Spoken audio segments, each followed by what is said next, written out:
Welcome back ناظرین، آپ دیکھ رہے ہیں پروگرام خطیب مستقبل کے۔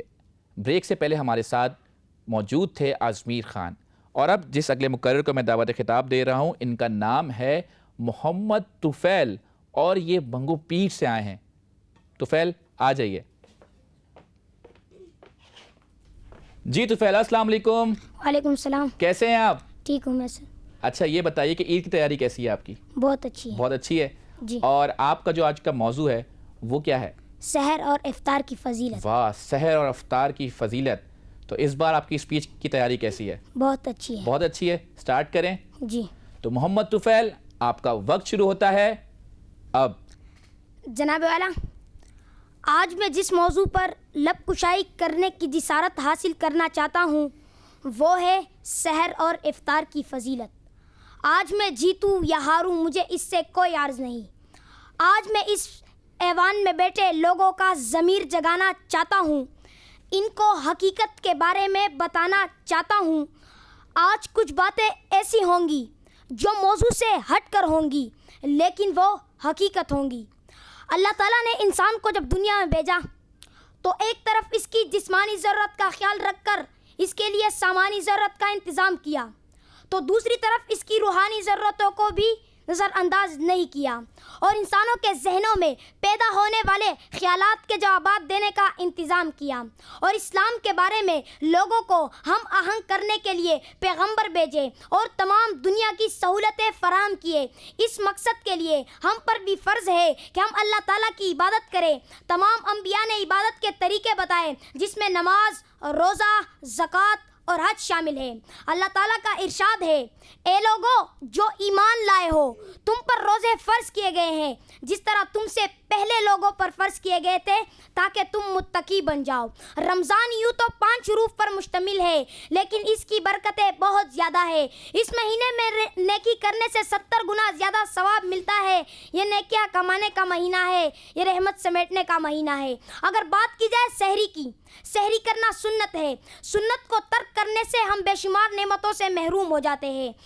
بخاری شریف کی ایک روایت ہے کہ حضرت انس بن مالک سے روایت ہے کہ حضور صلی اللہ علیہ وسلم کا ارشاد ہے کہ سحری کھاؤ کیونکہ سحری میں برکت ہے۔ سحری کھانے سے بے شمار فائدے ہیں۔ سحری کھانے سے آپ کا دن سے خیر و عافیت سے گزرے گا۔ سحری کھانے سے آپ کو کمزوری نہیں ہوگی۔ ہمیں سحری کرنی چاہیے، تھوڑی ہی کیوں نہ ہو۔ ایک روایت ہے اگر آپ کا دل سحری کرنا نہ چاہے تو پانی کے 2 گھٹ یا 2 کھجور کھا لیا کرو۔ جناب والا، اللہ تعالیٰ نے ہمیں بہت سی نعمتیں عطا کی ہے، لہٰذا ہمیں اب اچھی چیزیں کھانی چاہیے اور اچھی طریقے سے سحری کرنی چاہیے۔ اگر بات کی جائے افطار کی، افطار میں بڑی برکت ہوتی ہے۔ اللہ تعالیٰ افطار کے وقت کی دعائیں قبول کر لیتا ہے۔ اللہ تعالیٰ ہمارے صبر کو آزماتا ہے کہ ان کی تمام چیزیں ہمارے سامنے رکھی ہوتی ہے اور ہم کچھ کہہ نہیں سکتے۔ روزہ نفس پر قابو کرنے کا نام ہے، روزہ تقویٰ اختیار کرنے کا نام ہے، روزہ نیکی کمانے کا نام ہے۔ ہمیں دکھاوے کے لیے عبادت نہیں کرنی چاہیے اور نہ ہی صرف رمضان کا مسلمان بننا چاہیے، بلکہ پورا سال اللہ تعالیٰ کی رضا کے لیے عبادت کرنی چاہیے۔ اللہ تعالیٰ سے دعا ہے کہ ہم سب کو اس مہینے میں رحمت سمیٹنے کی توفیق عطا فرما۔ آمین۔ آمین، ویری گڈ، ماشاء اللہ۔ تو پہلے وہیں رکے گا 1 منٹ کے لیے۔ مجھے یہ بتائیے کہ آپ کی جو مدر ٹنگ ہے، مادری زبان، وہ کیا ہے؟ پٹھان۔ پشتو ہیں آپ؟ مسعود ہوں میں۔ مسعود ہیں، اچھا ماشاء اللہ، تبھی تھوڑا سا مجھے ایسا لگا۔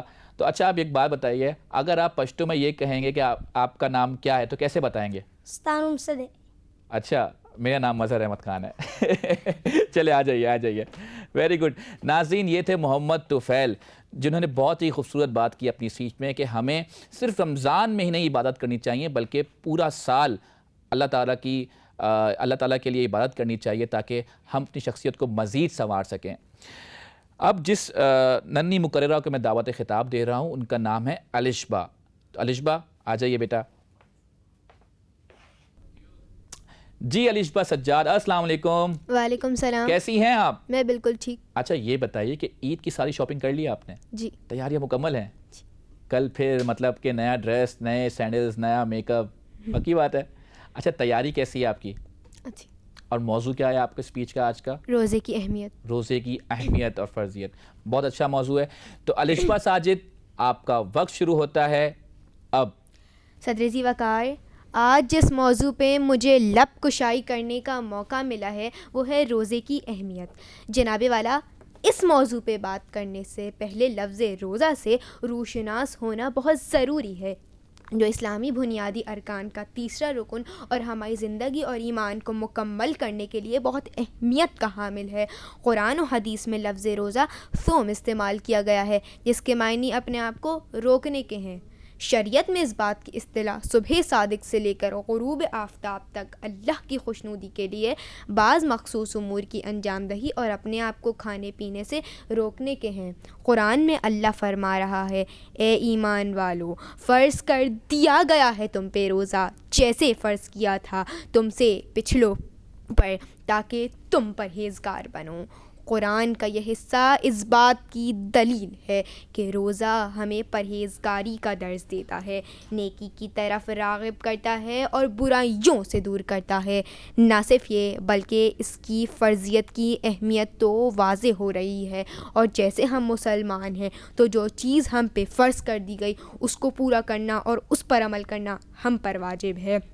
روزہ انفرادی عبادت کے ساتھ ساتھ اجتماعی فوائد کا بھی حامل ہے، وہ اس طرح سے کہ وہ جو پورا سال ہم بغیر کسی روک ٹوک کے کھاتے پیتے ہیں، اور روزہ رکھنے کے بعد ہمیں ان لوگوں کا احساس ہوتا ہے کہ جو پورا دن فاقوں میں گزار دیتے ہیں اور ان کے پاس کھانے پینے کے لیے کوئی ذریعہ موجود نہیں ہوتا، مگر جناب والا اس عمل کے بعد ان لوگوں کے لیے دل میں احساس پیدا ہوتا ہے، ان کی مدد کرنے کے لیے جذبہ لوگوں میں لہو بن کے دوڑتا ہے۔ نہ صرف یہ، جہاں روزہ ایک احساس اور جذبے کا نام ہے، اسی کے ساتھ ہماری صحت کے لیے بھی ایک خاص تحفہ ہے، وہ اس طرح سے کہ وہ جو پورے سال کی اضافی چربی اور دیگر اجزاء ہمارے جسم میں جمع ہو جاتے ہیں اور بہت ساری بیماریوں کا سبب بنتے ہیں، مگر اس عمل کے بعد ان ساری مشکلات سے نجات مل جاتی ہے اور جسم کو راحت ملتی ہے۔ روزہ ہر اعتبار سے ایک مفید عمل رہا ہے۔ اگر اسلامی پہلو سے دیکھا جائے تو انسان کو متقی اور پرہیزگار بنانے کا اہم عنصر ہے، جس کا مقصد انسان کو اللہ کے احکامات کا تابع بنانا اور خواہشات نفس پر قابو پانا ہے۔ جو شخص رمضان کے مہینے میں خواہشات نفس پر قابو پا لیتا ہے، اس کو ضبط نفس کی وہ قوت حاصل ہو جاتی ہے کہ جس کے بعد وہ شیطان کی ہر طرح کی ترغیب سے خود پہ قابو پا لیتا ہے۔ آپ کی سماعتوں کا شکریہ۔ ماشاء اللہ، ویری گڈ۔ آپ بھی ایک منٹ رکیے یہیں پہ، یہ بتائیے کہ آپ جو اسپیچ کر رہی تھی آج، تو آپ کو کسی چیز کا ڈر تھا؟ نہیں۔ یا کل عید کے کپڑے یاد آ رہے تھے؟ کپڑے یاد آ رہے؟ نہیں۔ آپ کو خوشی ہوئی ہم نے آپ کو دوبارہ چانس دیا ہے یہاں پہ؟ کیسا لگا آپ کو؟ Thank you. تھینک یو، سے تھینک یو ٹو جیو۔ ہاں، سب کا تھینک یو، پوری ٹیم کا، آپ کا، ججز کا، سب کا۔ ویری گڈ ماشاء اللہ۔ تو جی ناظرین، یہ تھیں الشبہ سجاد جو کہ تھینکس کر رہی تھی جیو کی پوری ٹیم کو، کیونکہ جیو کا ہمیشہ سے وتیرہ رہا ہے کہ جیو ہمیشہ چھوٹے بچوں کی حوصلہ افزائی ضرور کرتا ہے۔ تو ناظرین، آئیے اپنے ایوان میں سے آخری مقررہ کو دعوت خطاب دیتے ہیں۔ ان کا نام ہے ہدا رفیع۔ آ جائیے ہدا۔ جی ہدا، السلام علیکم۔ وعلیکم السلام۔ کیسی ہیں آپ؟ اللہ کا شکر ہے، اچھا یہ بتائیے کہ تیاری کیسی ہے آپ کی؟ الحمدللہ اچھی ہے۔ کتنا تنگ کیا بابا کو اور ماما کو شاپنگ کے لیے؟ ماما کو کافی کیا۔ اچھا، کافی تک کیا۔ اچھا، ہم نے آپ کو دوبارہ موقع دیا، آپ کو کیسا لگ رہا ہے؟ مجھے بہت خوشی ہے کہ مجھے دوبارہ موقع دیا گیا، ورنہ کون دیتا ہے۔ تھینک یو آپ تو لوگوں آپ کا۔ کو لگتا ہے کہ آپ اس موقع کا بھرپور طریقے سے استعمال کر سکیں گے؟ انشاءاللہ۔ انشاءاللہ۔ تو ہدا رفیع، آپ کا وقت شروع ہوتا ہے اب۔ صدر علی وقار، رمضان کیا ہے؟ رمضان وہ مبارک مہینہ ہے جس میں اللہ رب العزت نے محمد صلی اللہ علیہ وسلم کی امتوں پر روزے فرض کیے۔ روزہ اسلام کا تیسرا اور اہم رکن ہے اور تمام امت مسلمہ کے لیے باعث رحمت، باعث مغفرت اور جہنم سے نجات کا ذریعہ ہے۔ قرآن مجید میں اللہ رب العزت نے ارشاد فرمایا، اے ایمان والوں، تم پر روزے فرض کیے گئے ہیں جس طرح تم سے پہلی امتوں پر فرض کیے گئے تھے تاکہ تم متقی ہو جاؤ۔ ماہ رمضان کو تمام مہینوں پر فضیلت حاصل ہے کیونکہ یہ رحمتوں اور برکتوں والا مہینہ ہے جس میں اللہ رب العزت نے سیدنا جبرائیل علیہ السلام کو وحی دے کر نبی کریم صلی اللہ علیہ وسلم کے قلب اطہر پر قرآن نازل فرمایا۔ ماہ رمضان کی آمد کے ساتھ ہی رحمتوں اور برکت الہی کا نزول شروع ہو جاتا ہے۔ سب مسلمان عبادت کی طرف راغب ہو جاتے ہیں۔ اس ماہ مبارک میں برائیوں کے دروازے بند کر دیے جاتے ہیں۔ امت محمدی صلی اللہ علیہ وسلم اللہ کی رضا و خوشنودی حاصل کرنے کے لیے روزے رکھتی ہے اور اچھی نیت اور خلوص دل کے ساتھ عبادت کرتی ہے۔ صدر علی وقار، روزے کا مقصد بھوکا پیاسا رہنا نہیں بلکہ اس ہر عمل سے خود کو بچانا ہے جو گناہ کے زمرے میں آتا ہو۔ اس ماہ مبارک میں شیطان کو قید کر دیا جاتا ہے تاکہ ہم نیک عمل کر سکیں۔ روزے میں ہر نیکی کا ثواب 10 گنا بڑھ جاتا ہے۔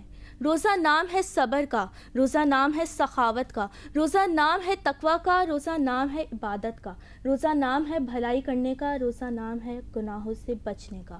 روزہ ایک ایسی عبادت ہے کہ جب خداوند کریم اپنی رحمت کے دروازے اپنے بندوں پر کھول دیتا ہے تو ہر ایک سے مخاطب کر کے کہتا ہے کہ سمیٹ لو یہ رحمتیں، سمیٹ لو یہ برکتیں، کیونکہ ارشاد باری تعالیٰ ہے، روزہ مجھ سے ہے اور میں ہی اس کی جزا دوں گا۔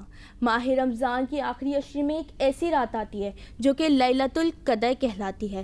اس رات کی برکتوں کا ذکر قرآن مجید میں بھی موجود ہے، جس میں ملائکہ اور حضرت جبرائیل رب کے حکم سے اترتے ہیں اور خداوند کریم کے نیک بندوں پر اپنی رحمتیں نچھاور کرتے ہیں۔